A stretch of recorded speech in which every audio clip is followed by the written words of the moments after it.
Okay, so for 1D system, we have seen the condition for the existence and uniqueness.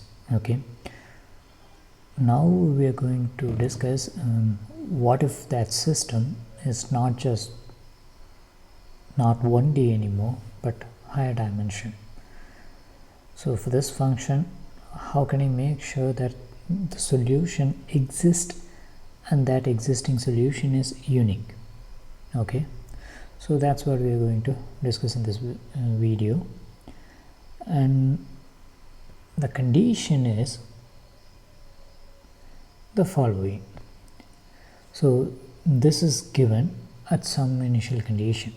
Now whether the solution for that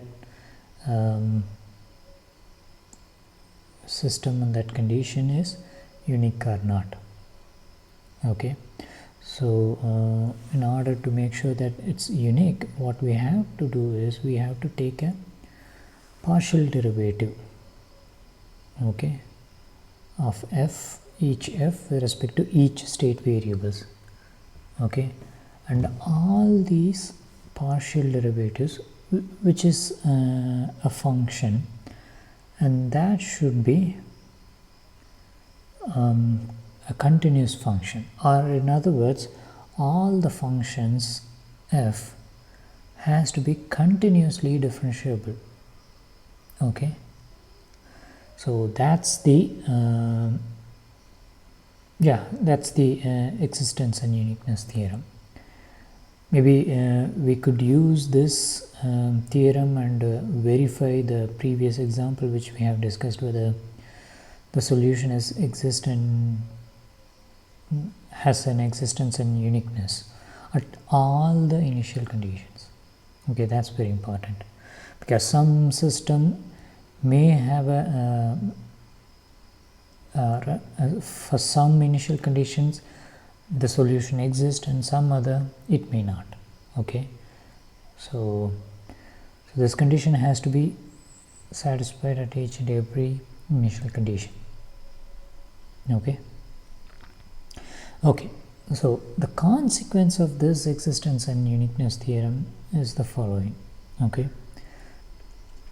which is, if say we have a trajectory, and for some other initial condition we have another trajectory, and the claim is, or the corollary of this existence and uniqueness theorem is, those trajectories will never intersect.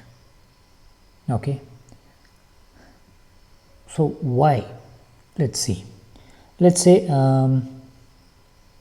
this is one trajectory and this is another trajectory, and both intersect at this point. Okay, the claim of the existence and uniqueness theorem is that such an intersection will not happen.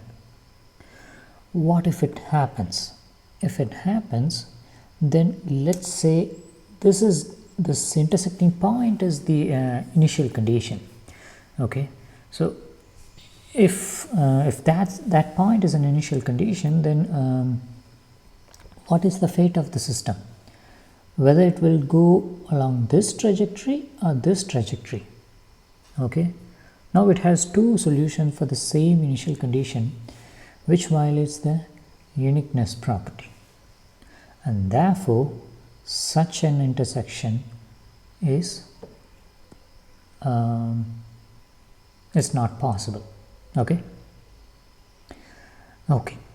now let's say one more thing. Let's say there is a trajectory. Okay, it starts at one point, say which has an initial condition, and it starts at one point and then end at the same point, and it's going to continues. Okay, so such a trajectory is known as closed orbit. Okay, now for a system, such a closed orbit exists. Okay, in that case, say I choose an initial condition which is inside of the closed orbit, what will happen to the system? let's say at this point, that's the initial condition, and with that initial condition the system is evolving.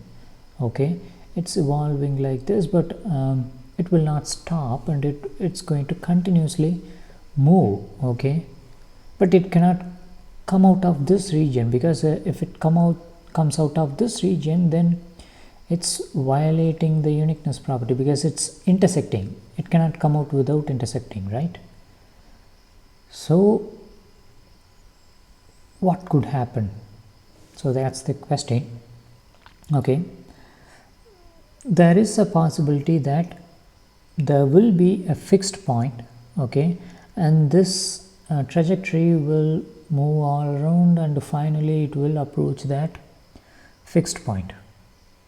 Okay, but what if there aren't any fixed point, right? And the answer is, it will eventually try to approach towards this closed orbit, but it will not come out, but it will go closer and closer to that closed orbit. So that's the fate of that trajectory. Okay, so we could understand more if we get to know what is Poincaré Benediction theorem. Okay, in the next chapter we will discuss this particular theorem. Okay, so as of now, you should understand how to make sure a given system is a solution exists for that system, for the given initial condition, and that solution is unique. Okay, and also one more thing, we need to have an understanding that the two trajectories will not intersect. Okay, thank you.